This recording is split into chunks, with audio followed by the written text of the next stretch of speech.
would be so stressed that I would then, like, shopping became like an outlet because I had never had a 5-figure check hit my bank account before. Part of me feels so stupid. Part of me feels like an idiot. Part of me feels like I made a huge mistake. And it literally took me like a year or two to actually just listen to what my eye twitch was trying to tell me.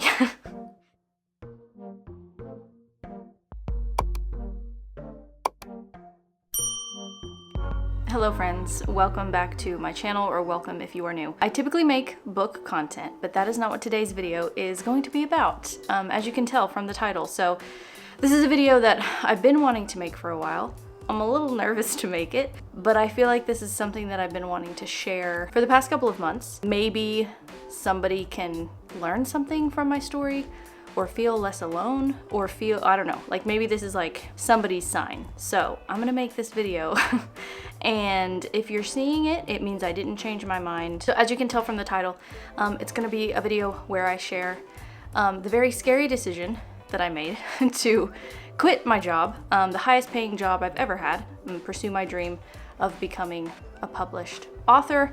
I've been wanting to be a traditionally published author literally since like I was like 10 years old. I'm 31 right now. I feel like I'm actually getting close to finishing the manuscript that I've been working on since like June of last year. I have a whole video and like writing playlists and stuff that you can watch on my channel if you're interested in following my actual writing journey. Basically, this video is me telling the story of how I came to realize that money is not everything. I am gonna be doing my makeup while we do this, while we chit chat. I'm gonna zoom you in a little bit. If I look super red and pink right here, it's because I was just reading outside and the sun was like hitting me right there. I feel like I need some water or something. I'm like already getting out of breath. I think I've been postponing making this video so long because I don't like reliving that job. Like I don't like thinking about that job really. I mean, it was amazing in the sense that like I loved all of my coworkers, like all the people that I worked with truly were amazing. I'm not just saying that like in case they happen to see this video. Truly it was like, you know, it was a good learning experience overall, but like even just like thinking about it sometimes I like my body like remembers the anxiety and I start to get tight in my chest just thinking about it because it was very stressful.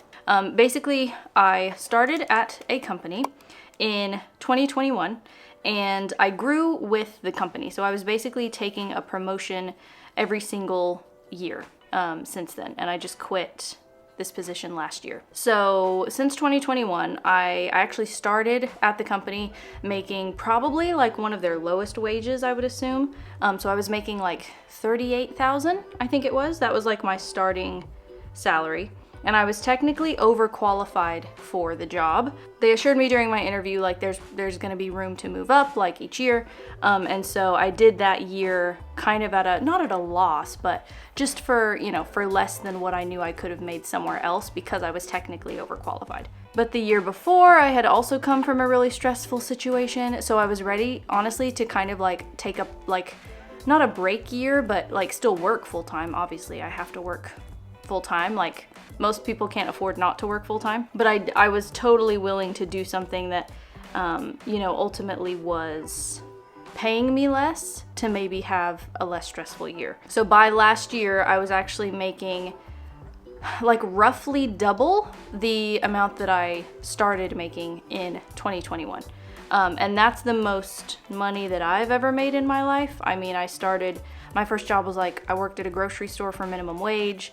I've worked at a Walgreens. Like I did like a work study job when I was in college where I was kind of like a teaching assistant. Like I've done, you know, different things. Never made what I made there.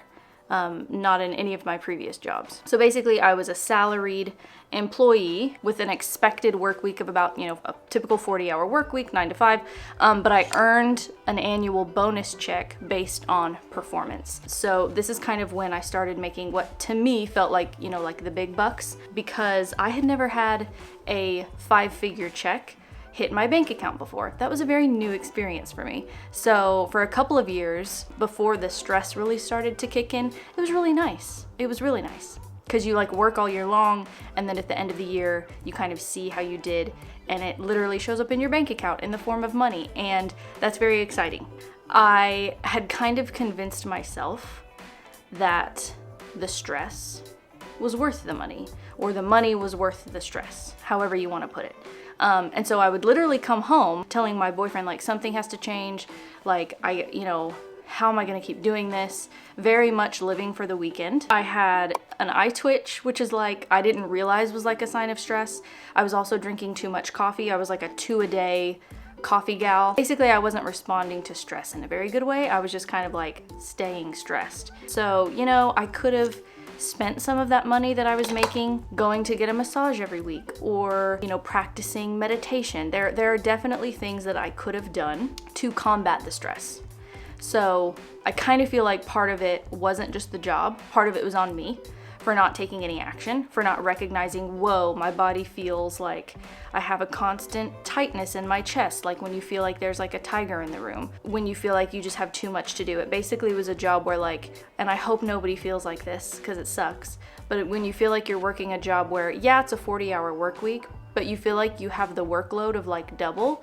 Like, you have all of your computer stuff, like 8 hours a day of computer work, but then you also have all these other things that you need to be like monitoring and looking at too.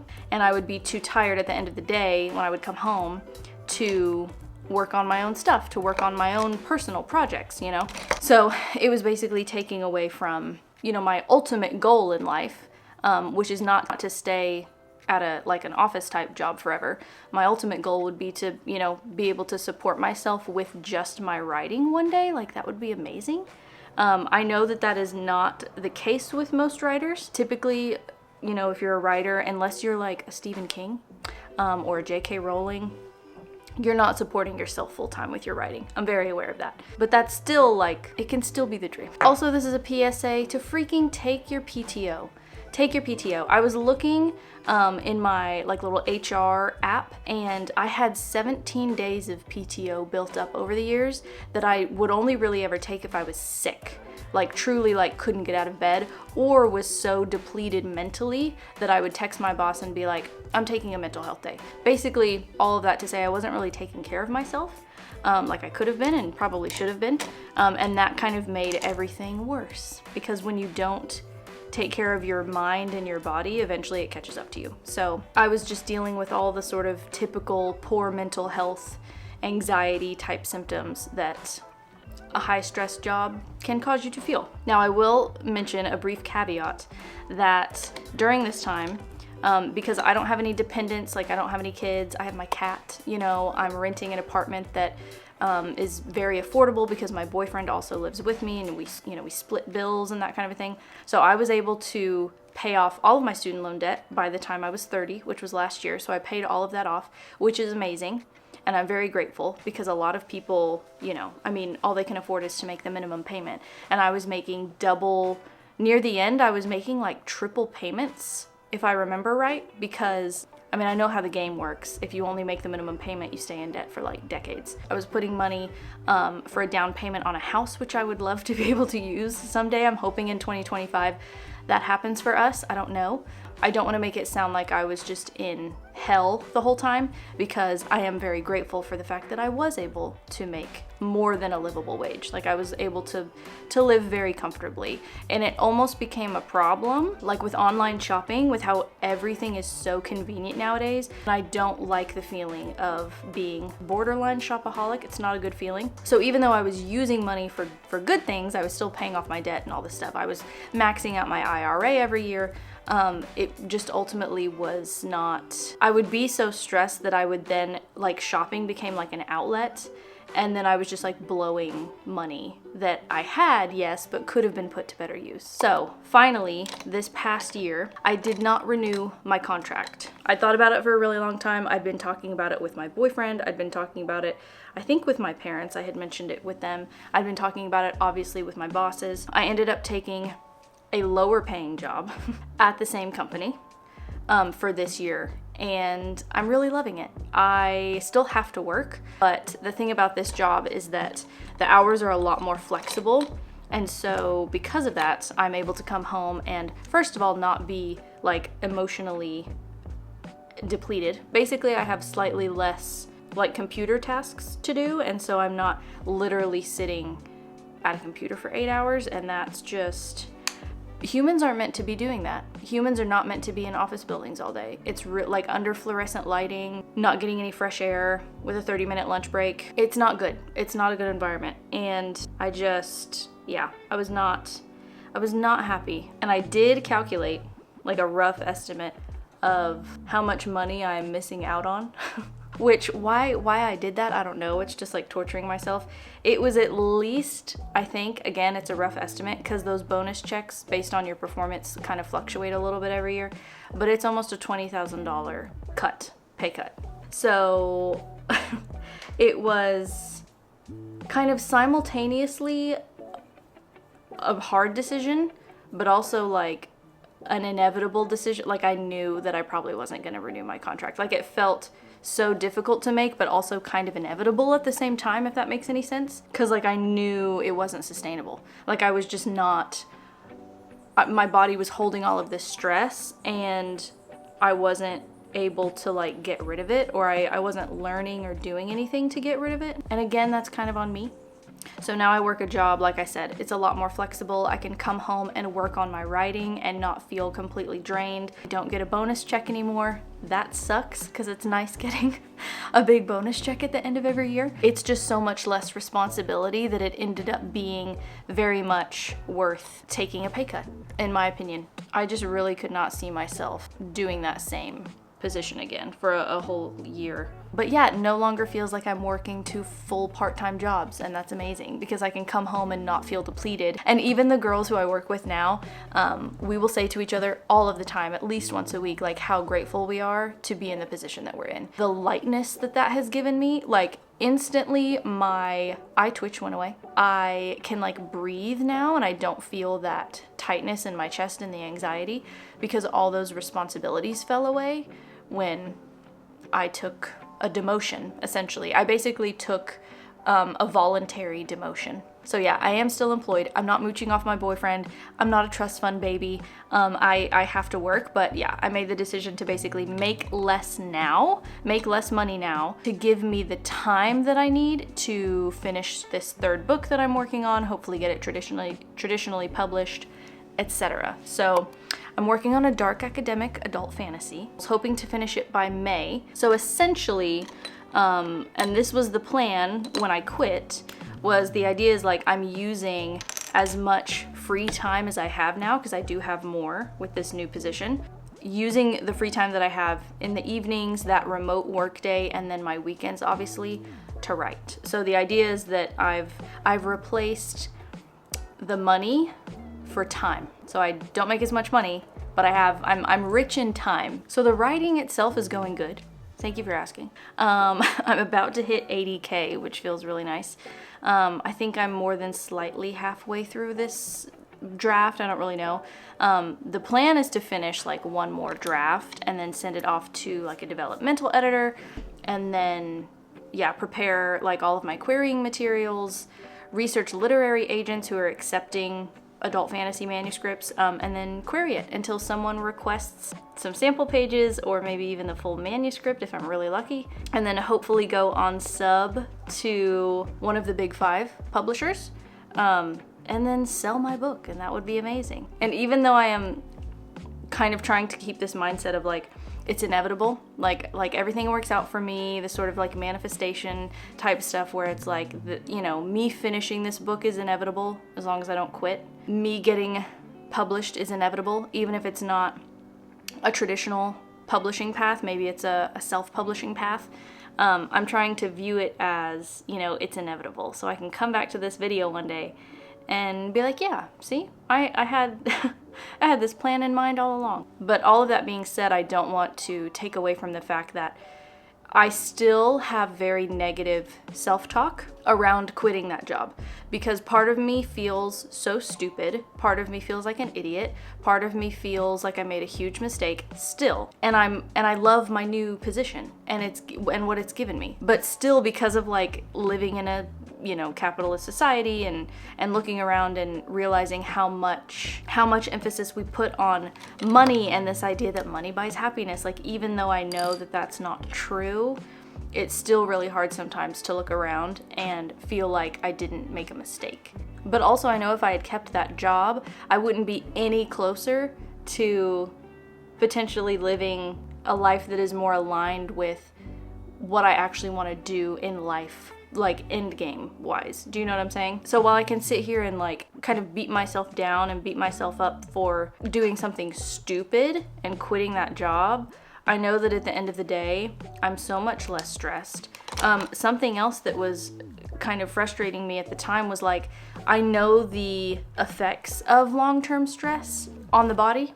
And so it would make me, I was already stressed, and then it would make me more stressed to know that like, but I'm stressed and this is really bad for me. And if this, keeps happening long term, like what's gonna happen to me? That was one of the big reasons, one of the biggest deciding factors in why I quit, because I was like, this is not good for me. So if I can't find a way to like just chill out and take a breath, then I just need to not be doing this job, and this job isn't for me. Part of the reason why I'm making this video is because I am the type of person who, if I see somebody else do something, it kind of gives me permission almost to do it myself and to be like, oh wait, they're alive, they survived, they can do it.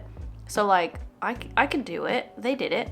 So I'm kind of making this video for like past me almost, who would have needed a video like this to convince me to do it. What I'm trying to say is that like sometimes when you watch other people, just follow their dreams and say, screw it, even if society thinks that I'm crazy, I know that, this isn't aligned with what I really want to be doing. And so if I can make a decision that puts me more in alignment with what I know that I want to be doing like long term for the rest of my life, then maybe it'll give somebody else the permission or the inspiration or just the sign that they need to do it for themselves, if that makes any sense. I just wake up in a totally different mood now. Like truly, I look forward to, my brain doesn't go to like all the tasks that I have to get done in the day. It goes to like, am I gonna stop by Starbucks or I'm gonna make a coffee here? Like the thoughts that go through my brain in the morning are not crazy, stressful, like work related thoughts. Work just really, I don't know, I'm not gonna say it's gonna like ruin your life, but it really just overtakes your thoughts sometimes in a way that's not healthy. I feel like we just put too much emphasis on our careers. Like, what do we say? There's like that quote about how they're like a 20th century invention. I know it's like a privileged thing to be able to say like, I don't want to be a part of the rat race. And then, to be able to make some kind of decision that does get you out of the rat race. I'm aware that there's a level of privilege that comes with that, but I just, like, I can breathe now, and that's everything. I'm not saying go out and quit your job. I'm not saying make a rash decision. This is not me telling you to quit your job. But I think our intuition knows when something is in alignment and when it's not. Our body knows, and stress is a sign of that. And so I think that I just was able to finally listen to that. I would say trust your gut, because typically, no matter what other people are saying, and luckily I was somebody who, like, I had really supportive people around me. Like my boyfriend would tell me, to just do whatever I needed to do. My family, my bosses, like everybody was really supportive, but that's not going to be the case for everybody. You may have people in your life telling you the opposite, What's crazy is like I'm realizing I was the one who was the harshest to myself. Nobody externally, nobody on the outside was as mean to me about it as I was. I was the toughest. Like, I'm my own worst critic. I am my own worst enemy. And I feel like a lot of us are like that, and it's not really nice to be so rude to ourselves. But it's also really hard not to be. It's a lifelong journey, I think. If I could just be as nice to myself as I am to other people, that would change my life. All right, guys, I'm done. This is all I'm doing. I don't have any patience. I don't have any more patience to do anything else. Let me know in the comments, and everybody else in the comments, if you have made a scary decision before and what it was, and do you think it was a mistake? Was it the more aligned thing to do? Let us know, because I find stories like that, little quick anecdotal stories, are always really helpful and really encouraging. So leave anything like that you have in the comments, and I hope everything works out for you. I wish you the best. Whatever's on your heart, whatever's in your gut, whatever you're feeling, listen to it. My body knew for, a year or two there. I mean, it literally took me like a year or two to actually just listen to what my eye twitch was trying to tell me. So don't be like me and don't, take a year to finally take action. I hope that was somehow helpful, and thank you so much for watching. I will see you in my next video.